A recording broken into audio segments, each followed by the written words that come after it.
Today we invited Dr. Navaneeth to share some information and knowledge about shrimp farming, EHP, about transformation and EHP identification and many control measures about EHP. And he have many years focused on probiotics and intensive farming practice in bioflok farming, and have many years of experience in hatcheries. So we are very honored to invite him to share knowledge with us. I hope we can listen carefully and learn more knowledge. So if you have any questions and problems with EHP, you can leave the message in the message box, and after the presentation, Dr. Navaneeth will answer you. So let's welcome Navaneeth. Yeah, hello, good evening all. Shall we start, Jackie?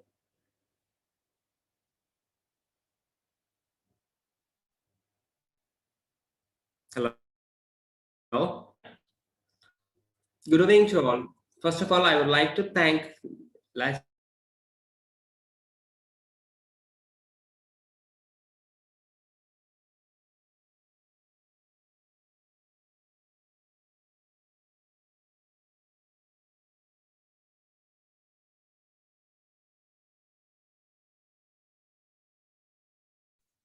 Hello, Navaneeth. Cannot hear you. Now, okay? Okay. Yeah. Yeah, but basically the presentation includes general information of EHP, disease distribution of EHP, transmission, diagnosis, preventive measures, control measures, and summary.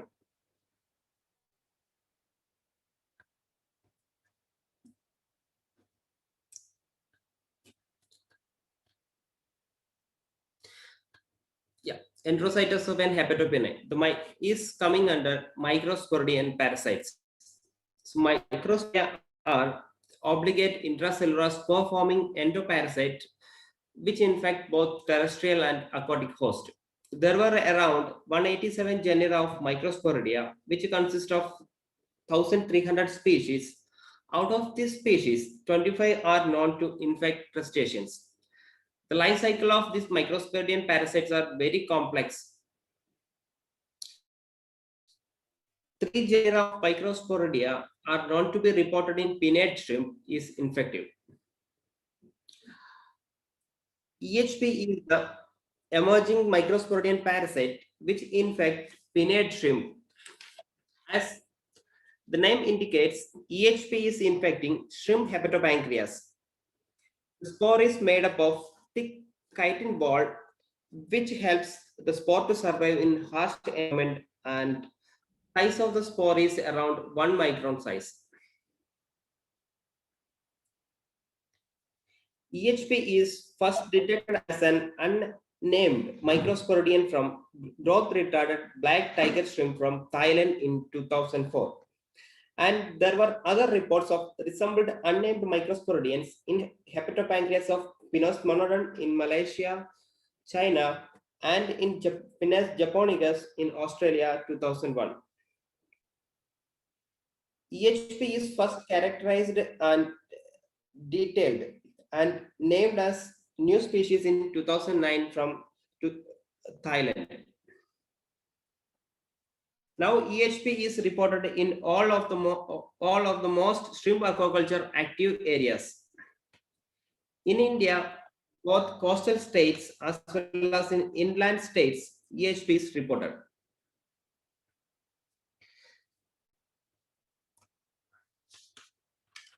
This is the generalized symptoms of EHP infection in shrimp. At the starting stage, the appearance of white gut or white fecal will be occurred. In this stage, hepatopancreas is severely damaged and the cells were getting sloughed off from the tubules of HP, which containing high amount of reserved fat cells and HP cells, which is coming through intestine, and the damaged sloughed content appears to be white and float in pond water, which will be called as white fecal or white gut. After diminishing the white fecal from the animal moves to loose cell because of the improper digestion and absorption of the nutrients by the damaged hepatopancreas. As the hepatopancreas become regenerative, the shrimp may recover from loose cell, but during the time, permanent stunting or growth retardation will occur that leads to size variation. After this disease occurring phase, there will be a chance of getting secondary bacterial infection, which leads to mortality. And the cycle continues in every 35 days, every 35 to 40 days. Due to the secondary damage, the mortality rate will be 5 to 20% or even more, depending on the pond condition. The surveillance from our study shows that in India, in 2013, very limited case of EHP incidents were reported. When the time goes, the first appearance of white fecal or white gut during the culture period is decreasing every year. In 2014, the first appearance of white fecal is to be reported in 50 to 70 DOC, whereas in 2017, it's reduced to even 25 to 23 DOC. That means the number of EHP spore is increasing and accumulating in the pond during the culture. In our studies, the main clinical symptoms of EHP is color change and shrinkage of hepatopancreas, white gut, empty gut or watery gut, and loose cell. In our study and field observation, all the white fecal is tested positive for EHP, and all EHP positive ponds were observed to have white fecal occurrence during the culture period.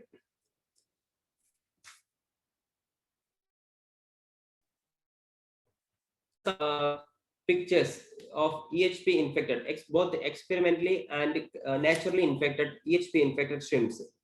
We can see clear shrinkage of hepatopancreas, discoloration of hepatopancreas, and white gut. See the color. This is the natural healthy EHP, natural color of hepatopancreas of pinnate vannamei, whereas in EHP infected shrimp, the infected shrimp hepatopancreas become very pale and it is shrink in size. This is the picture shows the loose cell severity of the EHP. Even though animal is in live, it is loose cell is so much severe, which leads to secondary infection and mortality in shrimps. This is the experimentally infected shrimp showing different fecal coloration. First one is EHP infected without no color, and second B. This one shows the intermediate infection. That means early stage of infection and the clear white fecal.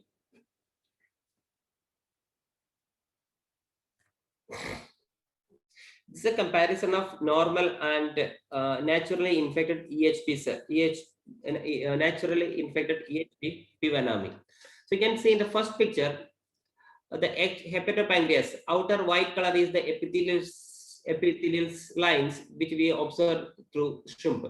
Inside, thick red or pinkish color is we can observe. This indicate the healthy shrimp hepatopancreas. Whereas in EHP infected hepatopancreas, sometimes in this picture the epithelial cells, but inside the content. This is the very much important. The cell is getting fat deposition is sloughed off, and the cells also sloughing off from the hepatopancreas. This is naturally infected from pond from Iskapalli, Andhra Pradesh. This picture shows the starting of white gut, because it is not in complete gut, it's starting there, but you can see the discoloration of hepatopancreas.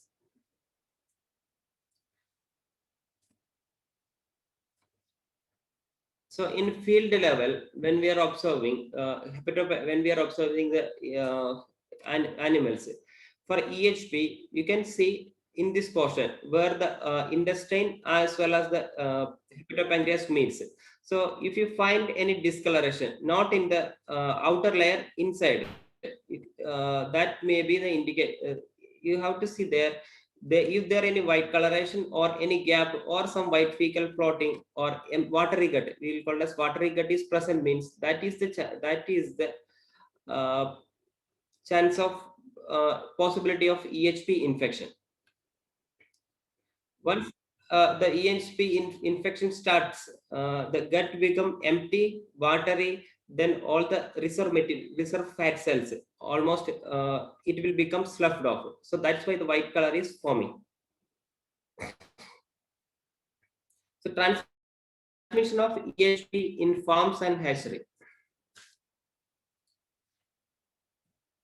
In farm, the source of EHP is mainly from post larvae, because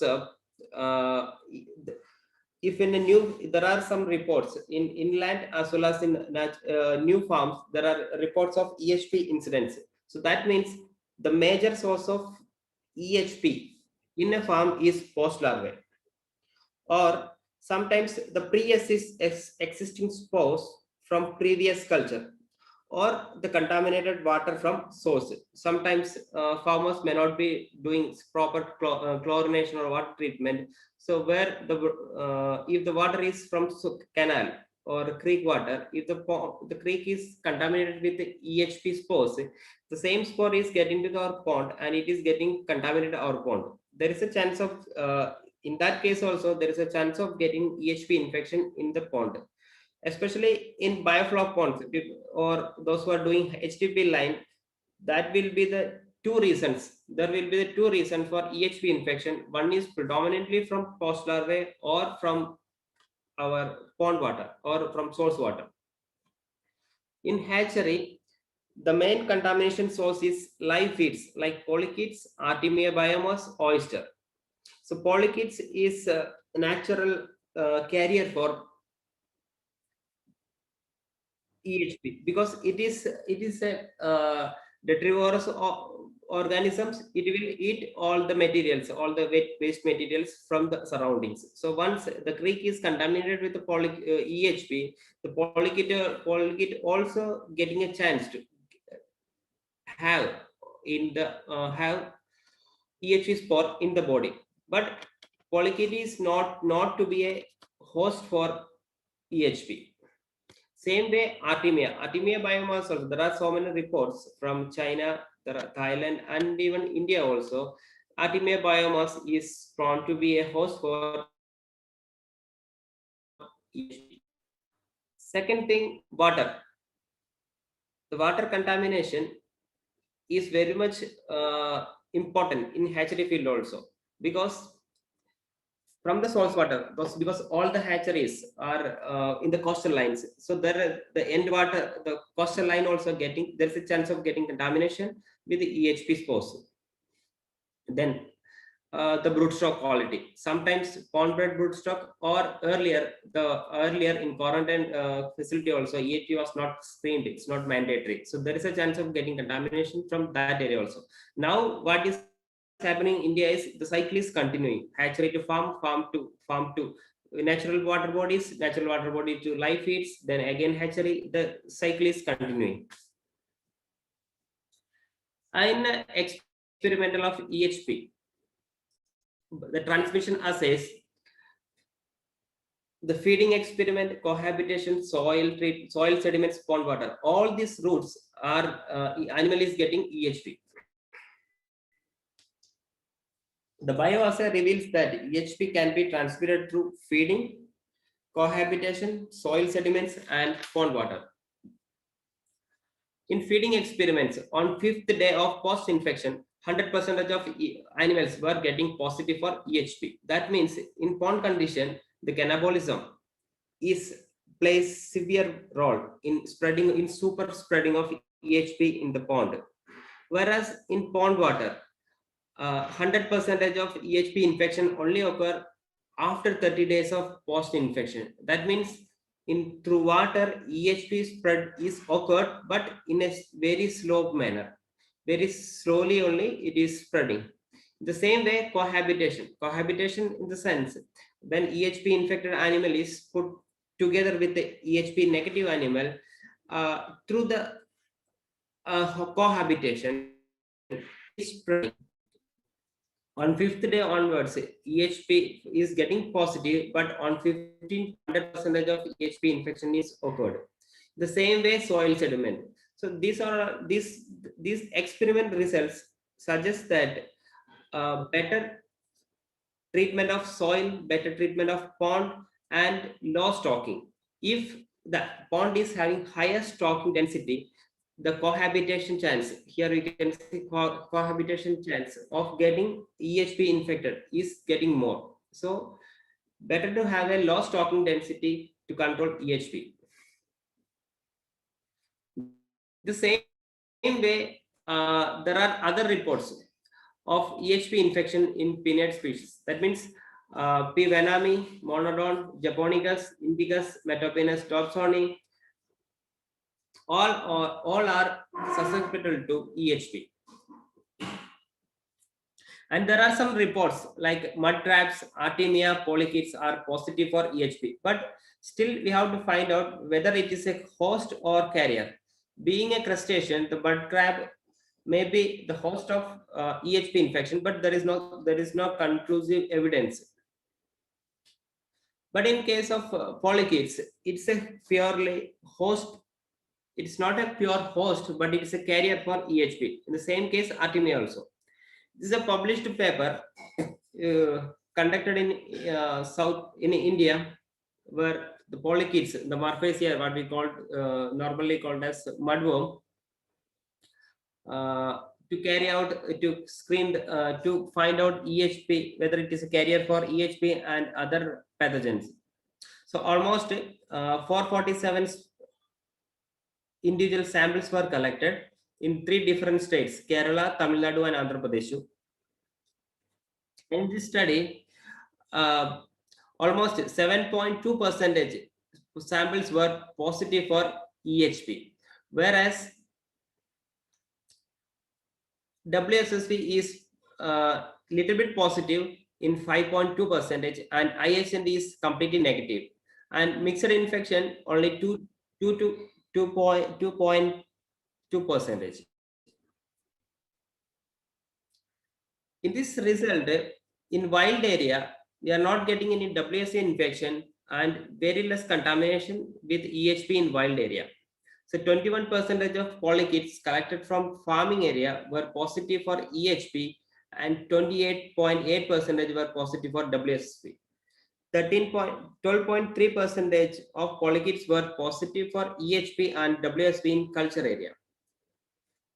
So that means the culture area, the water from culture area is contaminating the natural bodies, which is contaminating the polychaetes and other invertebrates, which is a carrier for, or act as a host in different organization level.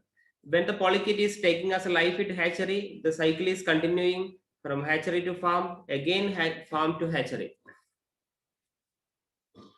So in our study, in conclusion is that EHP is not a natural parasite of polychaete worms.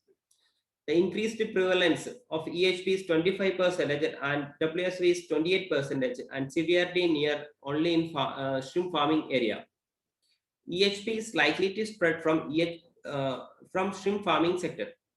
A potential risk to broodstock in hatcheries through live feeds. 4% of mixed infection, both WSV and EHP. So these are experimental studies on transmission of EHP from infected shrimp to polychaeta and vice versa. The studies included both life cycle screening of life cycle of polychaetes, which have infected with the shrimp, which is infected with EHP, and it shows that there is no evidence of vertical transmission. That means it is not a host for EHP. EHP is not a host for polychaetes, but it's a carrier.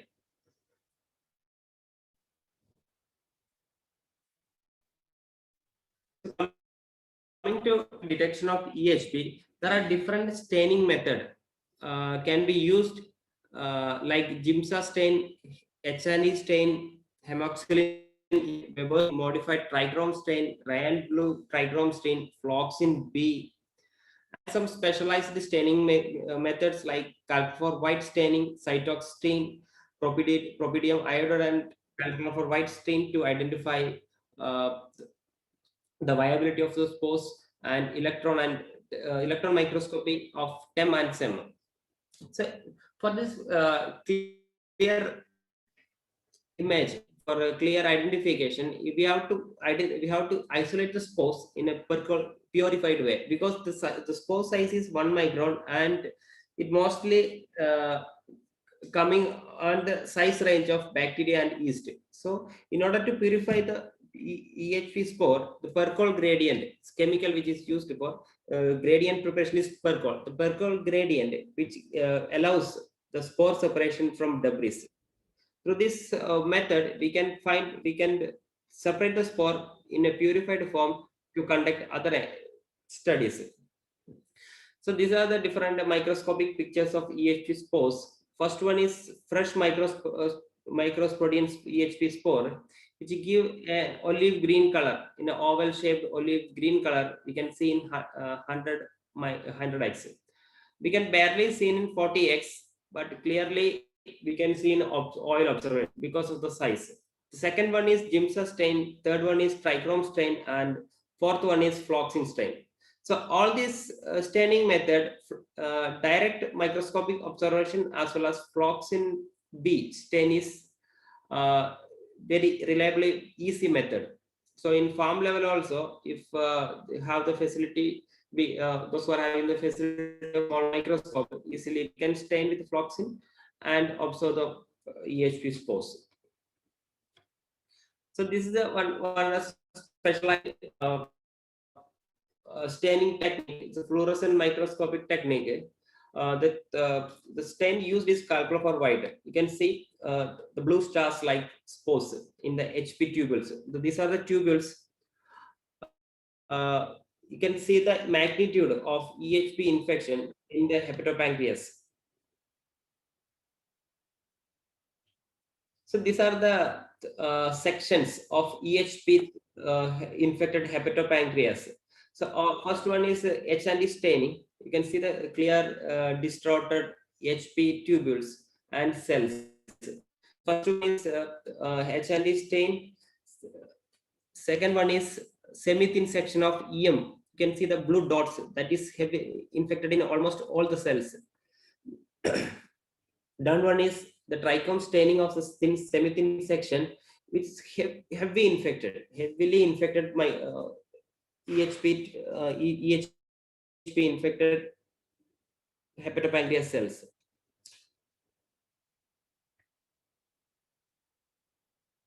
You can see in different life stages of EHP in the same tissues of my hepatopancreas.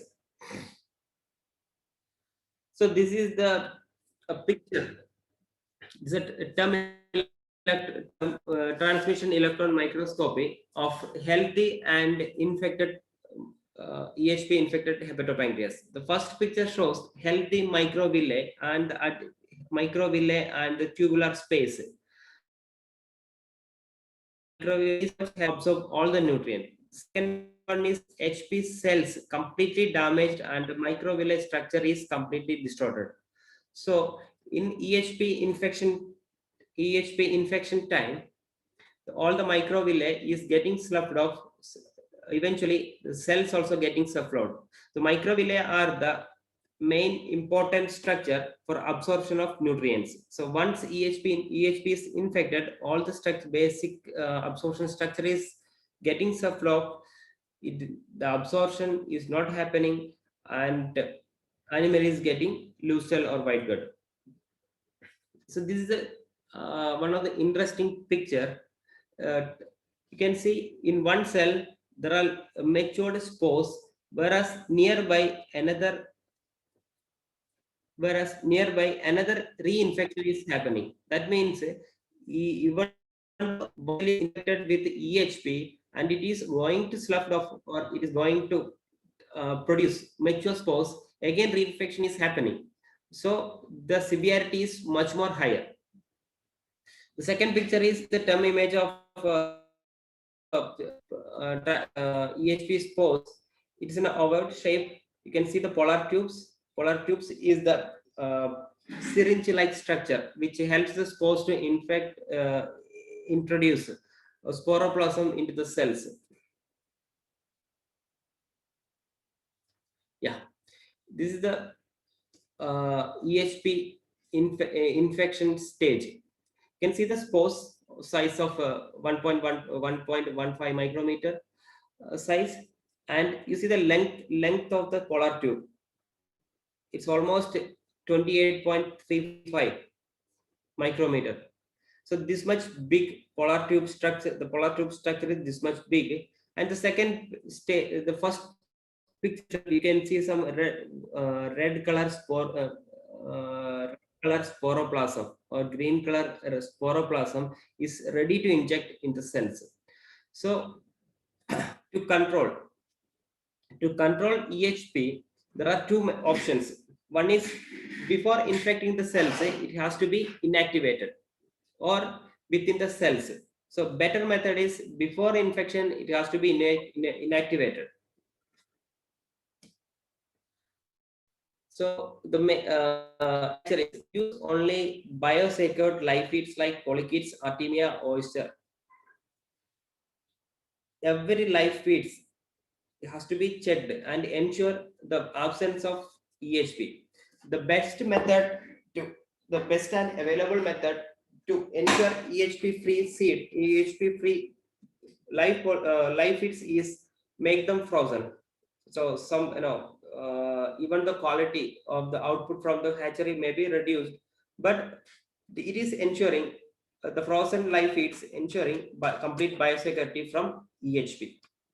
Because EHP is inactivated in different temperature like 4 degree or -20 or -80, and -80 or quick freezing is the best reliable method to inactivate the EHP spores, especially from polychaetes, oyster, and artemia biomass. And ensure the SPF broodstock status frequently. That means even though after quarantine the broodstock is certified as SPF, every hatchery, every maturation unit has to check its biosecurity status or SPF status every now and then. In a frequent intervals, it has to be checked. Even though, unlike other testing method, EHP testing is a non-lethal method. We can use fecal threads from the maturation section to track down the EHP status and maintain the biosecurity in hatchery in all aspects, and in developing infrastructure. It's already known that water also contaminating, and through water contamination, EHP is entering in the system. So we have to increase the infrastructure like water filtration, UV filtration system, ultrafiltration system, like that. It will give much more advantage to get rid of EHP from the system. And hatchery people has to be focused on producing live feeds like polychaetes or other things to ensure the biosecurity. So this is a typical example of SPF polychaete culture facility in Saptagiri hatcheries. Only through SPF polychaete and live feeds only we can achieve the SPF EHP free status PLs. These are the most advanced water filtration system and UV filtration, UV disinfection system in the hatchery. In farms,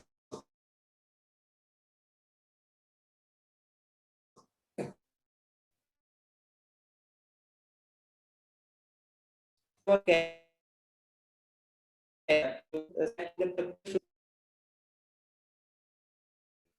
is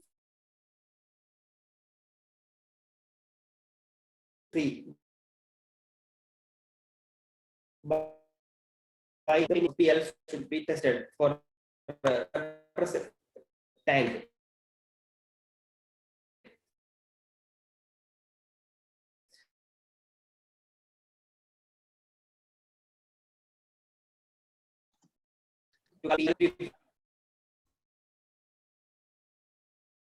Ceremonial method and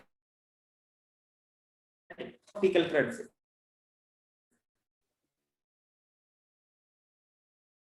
Number identify EHP, and moreover make use of advantage of a nursery system, because in farm level nursery system is very much important, not only for growth purpose but also from the EHP. Why? Because nursery system is growing in a small confined environment.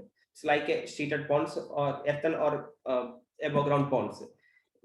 Once we are growing for 30 days, 25 to 30 days, the PL is getting PL.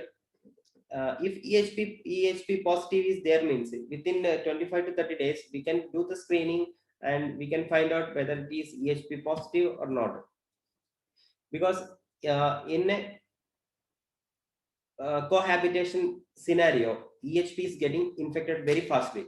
So as in the experiment itself, once the PL or a shrimp is infected or ingested with an EHP spore, it will take minimum 5 days to expel the spore to environment. That means it needs 5 days. So in PL testing, there is a limited chance. If the PL is heavily infected or severely infected from the broodstock or from the napoli, the chance of getting PL positive is high. But it is even very low, very less infection is happening in the PL stage or in the napoli stage. Getting positive for PL is very, very less. So in nursery system, it is almost 99% become positive for EHP if the PL is infected in earlier stage, which cannot be detected from the at the time of stocking. And after that, all the farm equipments like aerator, blowers, aero tubes, or in paddle wheel aerators should be disinfected properly with proper disinfectants. This is one of the experiment. It's like before in a farm, the soil treatment was done with sodium hydroxide at 200 to 300 ppm. It's like a spraying soil hydroxide solution, sodium hydroxide solution at the concentration of 200 to 300 ppm made, and it is sprayed on the all over the surface. After 6 to 12 hours, acidified chlorine, that's 200 ppm hydrochloride, hydrochloric acid, and 200 ppm chlorine, mix it together and spread over to bring down the pH to normal level. After drying, the pH is normalized and soil test of the pH EHP has been done. At that time, it is negative for EHP, and the pond can be ready for next stocking. But the problem with hydroxide solution is it will affect the fertility of the soil. So sodium hydroxide is not a regular treatment solution for EHP. So again, one proposed pond preparation method there after EHP infection. Disinfect the water with chlorine or other commercial products. And it is not that camenophore, potassium permanganate, is very good disinfectant, or it's a very good very good chemicals for inactivating EHP spore. At 15 ppm for 15 minutes, complete EHP inactivation is happening. So if the pond is unfortunately got infected with EHP, after harvesting, keep 1 feet water of pond and apply 12 to 15 kg of caminophor, depend upon the organic load of the water. So once if it is treated with caminophor, you can drain the water after discoloration. So it's very much important that to see the discoloration time of water, because when the pond is having more organic load, the discoloration will be coming faster. So there will not be enough concentration or enough time to inactivate. There will not be enough concentration or enough time to deactivate or kill the spores. So it is very much important to see the discoloration. So after discoloration, dry the pond for at least 15 days, then raise the soil pH by 12 to 12 by calcium hydroxide or quicklime or burn lime, or you can use sodium hydroxide. That also you can monitor the rising of the soil pH. Depend upon the soil capacity, soil buffering capacity, the pH may be raised very slowly or very fast. So depend upon the soil type, you can fix the dosage also. Say example, 2 to 3 tons, or some place it maybe goes up to 4 to 5 tons per acre. Generally 6 tons per hectare is 6 tons per hectare is the normal dosage. And once the pH is increased, most of the EHP spores can be inactivated. But here also one application process is there. Initially, you can add half tonnage of lime to the pond and plow it crisscross direction, so that the pond soil mixing will be proper and all the lime content, it will be penetrate into the soil. So it will be, there is a much more chance to inactivate all the EHP spores which present in the ponds. And this is some of the photographs of potassium permanganate treatment in the ponds. So this is one of the schematic representation of disease progress from hatchery to grow out.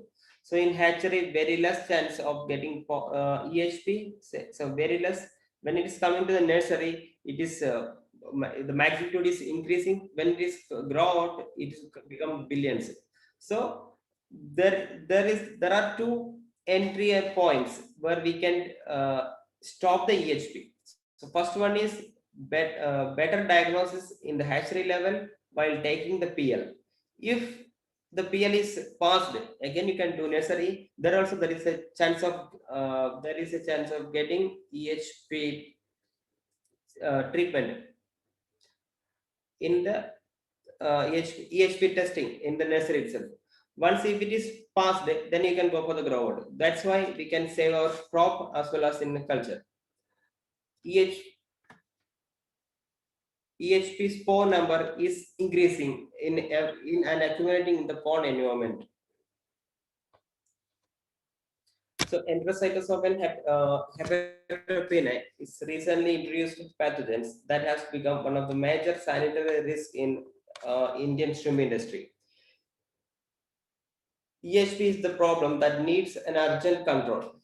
Geographical spreads in India is mainly through seeds, aquaculture inputs, especially in inland areas. The strict adoption of BMP for broodstock, hatchery, and farms is to be taken.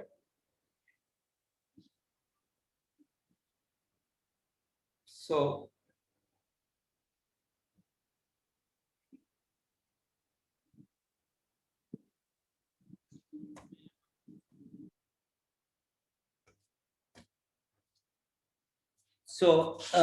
if you have any doubts, I think it's better to have a little more interactive session. Then we can have some chat on doubts. You can clarify some doubts also. If you have any question, please ask.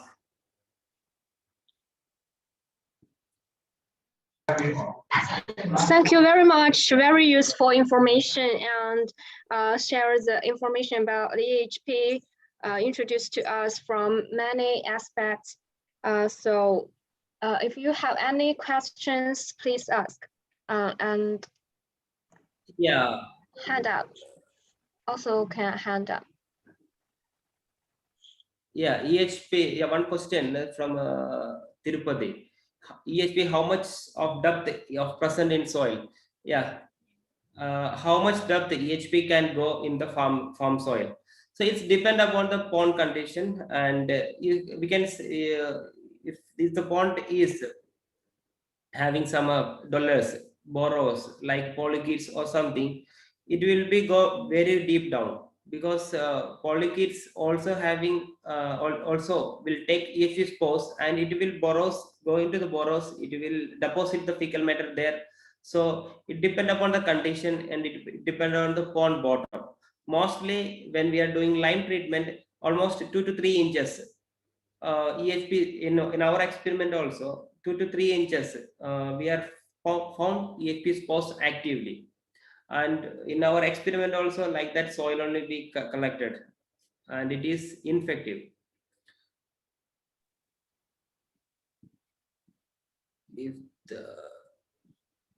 If the seed is free from EHP, any chance of getting during pen farm? Yeah, of course, EHP, if the seed, first of all, if the complete EHP is completely free from PL is completely from EHP, if you are getting any positive in during farming, means first thing it's a cross contamination from or pre-existing spore from the soil. So there are a lot of chances are there. There are a lot of reports are there. Even though PL is completely from EHP, there is an incidence to getting EHP in growing culture. So that is from soil as well as from water.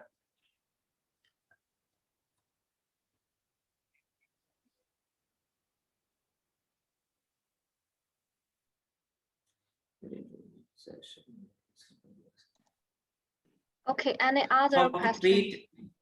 How to treat EHP from EHP when shrimp is infected? Yeah,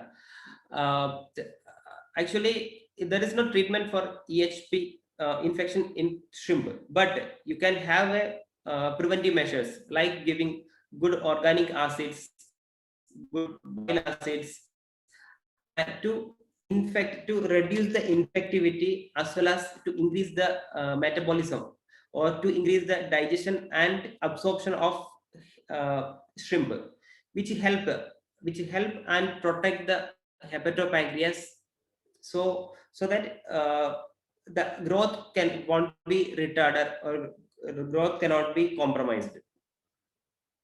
And of course you have to use good probiotics to protect the shrimp from secondary infection of other bacteria like vibriosis.